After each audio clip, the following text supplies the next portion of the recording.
اعوذ باللہ من الشیطان الرجیم بسم اللہ الرحمن الرحیم قل یا عبادی الذین آمنوا اتقوا ربکم للذین احسنوا فی هذه الدنیا حسنہ وارض اللہ واسعہ انما یوفی الصابرون اجرہم بغیر حساب۔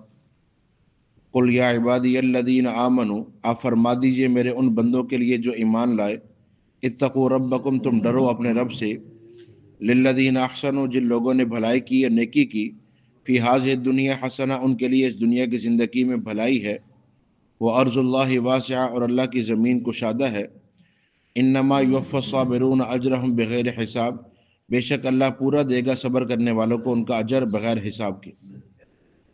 قل یا عبادی الذین آمنوا اتقوا ربکم للذین احسنوا فی ہذہ الدنیا حسنہ وارض اللہ واسعہ انما یوفی الصابرون اجرہم بغیر حساب۔ یہ سورۃ زمر ہے اور اس کی آیت نمبر 10۔ اس سے پہلے والی آیات میں اللہ رب العزت نے 3 باتیں ارشاد فرمائی۔ پہلی بات یہ ارشاد فرمائی کہ جب بھی مانگنا ہو، جو بھی چیز مانگنی ہو، وہ اللہ کی ذات سے مانگو۔ فرمایا نبی پاک صلی اللہ علیہ وآلہ وسلم نے، جو آدمی خوشحالی میں اللہ سے دعا نہیں کرتا تو تنگ حالی میں اللہ اس کی دعا قبول نہیں کرتا۔ ہر حال میں انسان کو چاہیے کہ اللہ سے مانگتا رہے، حالات جیسے بھی ہوں تو ہاتھ جب بھی اٹھائے اللہ کے سامنے۔ پھر اس کے بعد ارشاد فرمایا کہ اپنا علم ٹھیک کر لو، اپنا عمل ٹھیک کر لو۔ جس انسان کا علم اور عمل ٹھیک ہو جائے، فرمایا اس کے لیے درجات ہے دنیا کے اندر بھی اور آخرت کے اندر بھی۔ انسان گمراہی میں تب جاتا ہے جب اس کا علم ٹھیک نہ ہو یا اس علم کے مطابق اس کا عمل نہ ہو۔ اس لیے فرمایا یہ دونوں چیزیں ٹھیک کر لو، اپنا عمل بھی ٹھیک کر لو اور اپنا علم بھی ٹھیک کر لو۔ آج کی آیت کریمہ میں اللہ رب العزت نے یہ پیغام دیا، جب مدنی صورتیں آتی ہیں نا تو وہاں لفظ آتا ہے یا ایھا الذین آمنو، اے ایمان والو۔ وہاں اللہ ایسے خطاب کرتے، چونکہ یہ مکی صورت ہے تو یہاں فرمایا قل یا عباد الذین آمنو، اے میرے نبی آپ میرے ان بندوں سے فرما دیجئے جو ایمان لائے۔ یہ کیا کریں؟ اتقوا ربکم، یہ اپنے رب سے ڈر جائے۔ ڈرنے کا معنی کیا ہے؟ نمازیں زیادہ پڑھنا، تسبیحات زیادہ پڑھنا، بہت زیادہ اعمال، یہ معنی نہیں ہے۔ تقوی کا معنی ہوتا ہے اپنے آپ کو گناہ سے بچانا۔ تقوی بچنے کا نام ہے، کرنے کا نام نہیں۔ یعنی انسان کو یہ کرنا ہے کہ وہ اللہ کی نافرمانی سے اپنے آپ کو بچائے۔ میں نے کئی دفعہ یہ بات عرض کی، اللہ کرے کہ ہمیں یہ سمجھ آ جائے۔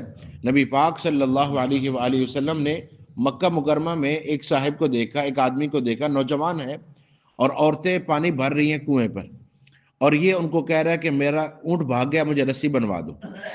نبی پاک صلی اللہ علیہ وسلم گزر رہے تھے، آپ سمجھ گئے کہ اونٹ کو نہیں بھاگا ہوا، صرف باتیں کرنا چاہ رہے۔ اب گزر گئے، کچھ نہیں فرمایا۔ کچھ دنوں کے بعد اللہ رب العزت نے اس نوجوان کو کلمہ پڑھنے کی توفیق دے دی۔ اب ایک کلمہ پڑھ کے آپ کی مجلس میں آگے جب کلمہ پڑھ لیا تو آپ نے فرمایا کھڑے ہو جاؤ۔ وہ کھڑے ہوئے تو آپ نے فرمایا کہ وہ تمہارا اونٹ گم ہوا تھا، اس کا کیا ہوا؟ تمہارا اونٹ گم ہو گیا تھا، اس کا کیا بنا؟ اب جو انہوں نے جواب دیا ہے وہ تقوی کا معنی ہے۔ جواب دیا یا رسول اللہ صلی اللہ علیہ وسلم، اسلام کی رسی نے ایسا مضبوطی سے باندھا ہے اب نہیں کھلے گا۔ اسلام کی رسی نے ایسا مضبوطی سے باندھ دیا کہ اب نہیں کھلے گا۔ یہ والا اسلام چاہیے کہ انسان اپنی خواہشات کو قابو کر سکے۔ یہ ہر دفعہ الگ طرف نکل جانا اور گناہوں میں کھو جانا اور پھر یہ سمجھتے رہنا کہ ہم بڑے کمزور ہیں، اصل وجہ یہ ہے کہ اللہ کی ذات کا استحضار نہیں ہے۔ اگر کوئی بچہ بھی دیکھ رہا ہو تو انسان گناہ نہ کرے، اور اللہ کی ذات دیکھ رہی ہو پھر گناہ کر لے۔ اس لیے ارشاد فرمایا اتقوا ربکم، ہر جگہ پہ اپنے رب کو سامنے رکھو، تم جہاں بھی ہو اللہ کی ذات تمہارے ساتھ۔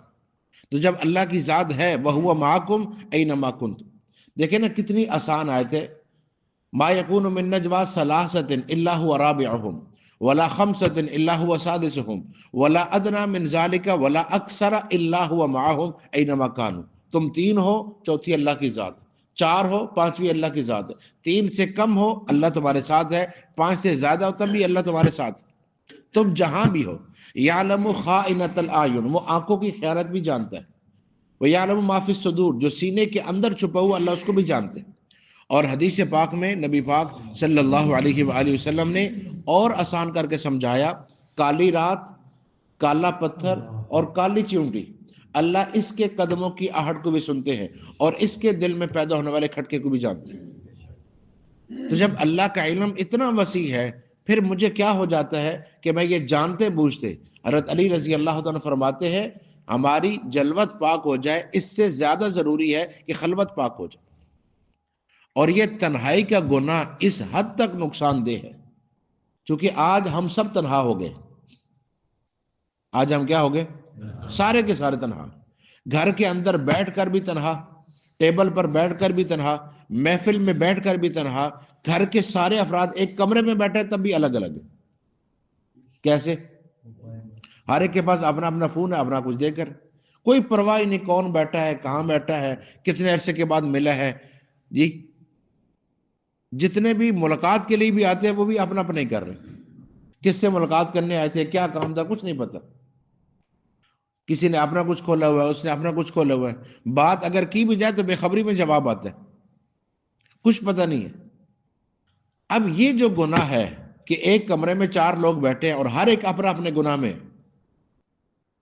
کسی کو خبر نہیں کہ یہ کیا دیکھ رہے.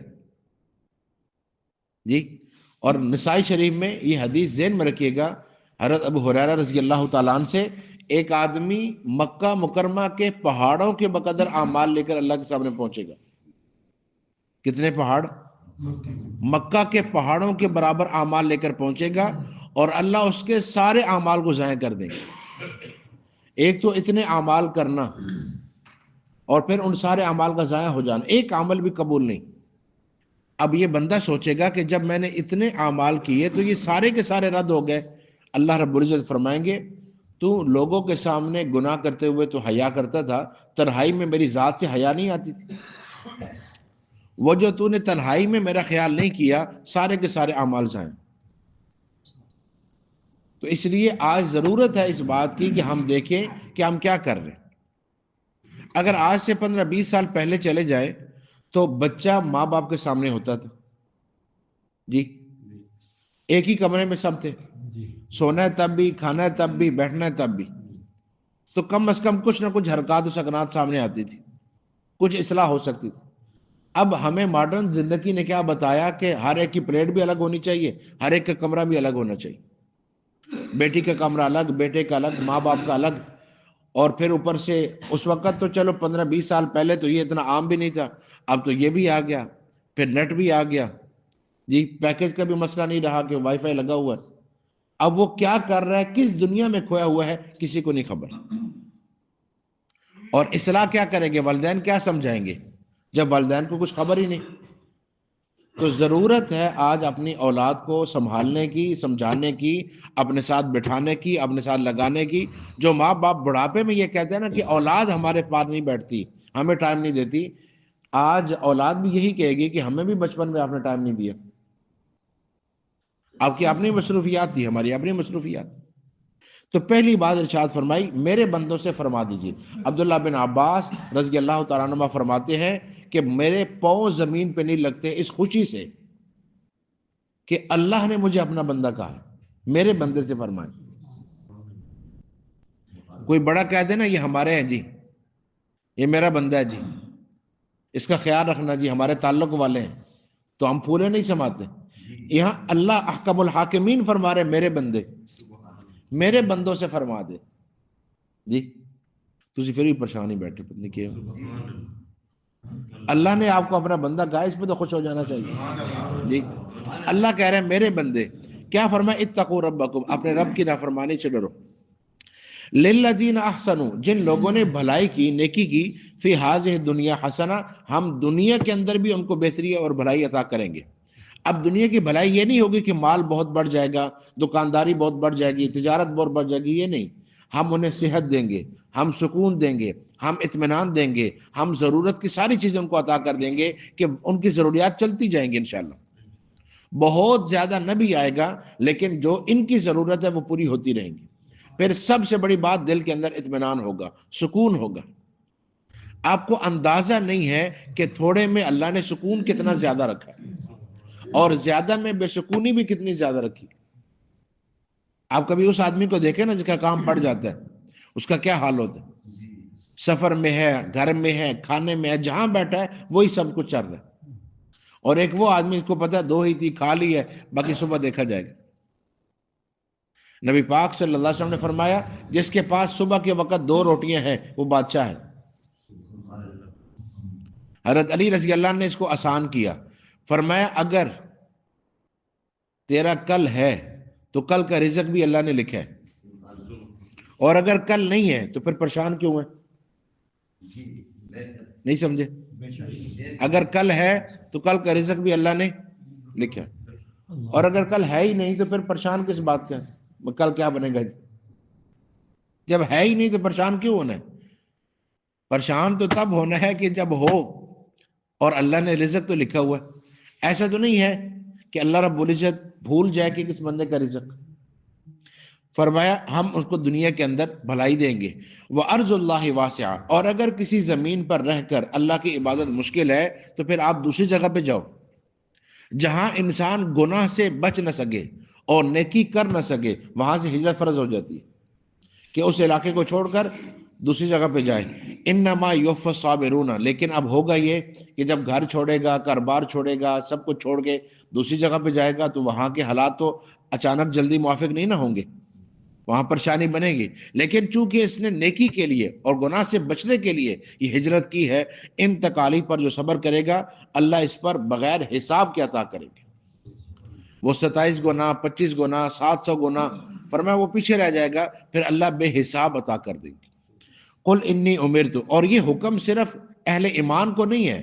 قل انی امرت، مجھے حکم دیا گیا۔ نبی پاک صلی اللہ علیہ وسلم اپنے بارے میں اعلان کر رہے، قل آپ فرما دیجئے انی امرت، مجھے یہ حکم دیا گیا ان اعبد اللہ، یہ کہ میں اللہ کی عبادت کروں، مخلصا لہ الدین، خالص کرتے ہوئے اپنے دین کو، وَأُمِرْتُ لِأَنْ أَكُونَ أَوَّلَ الْمُسْلِمِينَ، اور مجھے یہ حکم کیا گیا کہ میں سب سے پہلا تابعدار ہوں اپنے رب کا۔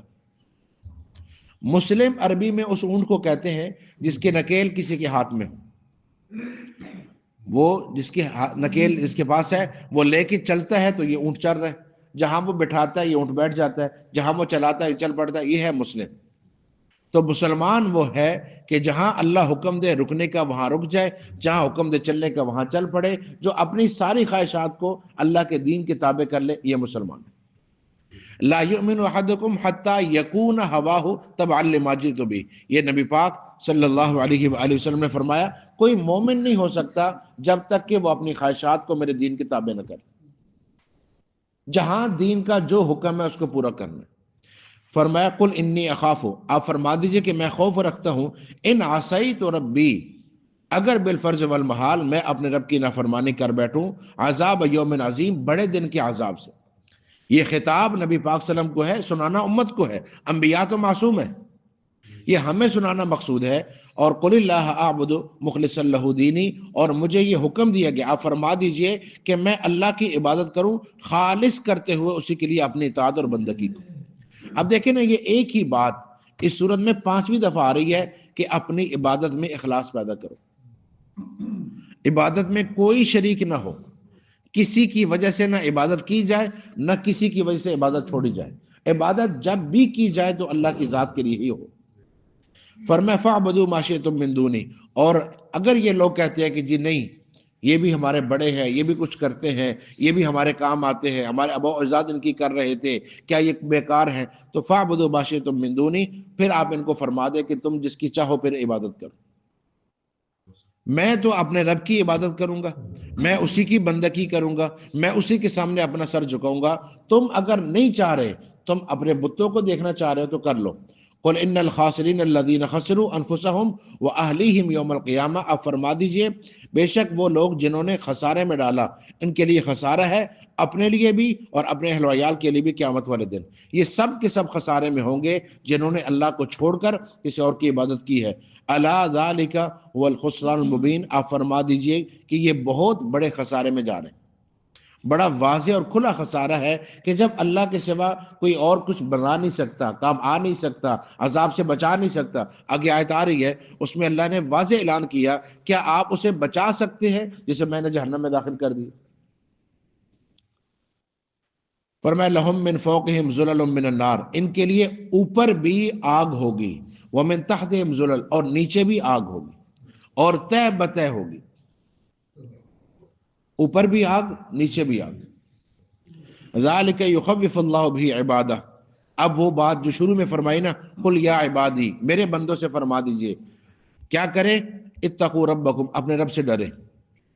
یہ جو شروع میں ارشاد فرمایا، اب وہ بریکٹ بند ہو رہی ہے، ذالک یخوف اللہ بہ عبادہ، یہ ہے وہ چیز جس سے اللہ اپنے بندوں کو ڈرا رہے ہیں کہ تم اس آگ میں نہ چلے جانا، اور وہ آگ اس دنیا کی آگ سے 70 گنا زیادہ سخت. یا عبادی فتقون، اے میرے بندو ڈر جاؤ. پھر دوبارہ ارشاد فرمایا میرے بندو ڈر جاؤ اس آگ سے. آگ میں جانے کے بعد تو سب مان لیں گے کہ عذاب بھی ہے، جہنم بھی ہے، آگ بھی ہے، دوبارہ زندہ ہونا بھی ہے، سب کچھ مان لیں گے. لیکن تب ماننے کا فائدہ، یہ کہیں گے اے ہمارے رب ہمیں تھوڑی سی مہلت دے، لعلی اعمل صالحا فیما ترکت، جو ہم اعمال نہیں کر سکیں گے ہم کر کے. فرمایا کلا انہا کلمۃ هو قائلها، اب یہ صرف کہنے کی حد تک ہے، اب عمل نہیں ہو سکتا، اب نہیں کچھ فائدہ. یہاں کا ایمان جس نے زندگی میں ایک دفعہ بھی اللہ کا نام لیا ہے، بالآخر اللہ جہنم سے نکال لے، اور وہاں رو رو کر یا رب کہہ کر کہے گا تو اللہ رب العزت جواب دیں گے اخسؤ فیہا ولا تکلمون، یہیں پڑے رہو، دوبارہ مجھے رب نہ کہنا. روک دیں گے اللہ، آپ مجھے نہیں کہہ سکتے. اور یہاں اللہ نے کتنا فضل فرمایا، کرم فرمایا، جب چاہے اپنے مالک کا نام لے. اللہ ہم سب کے حال کی اصلاح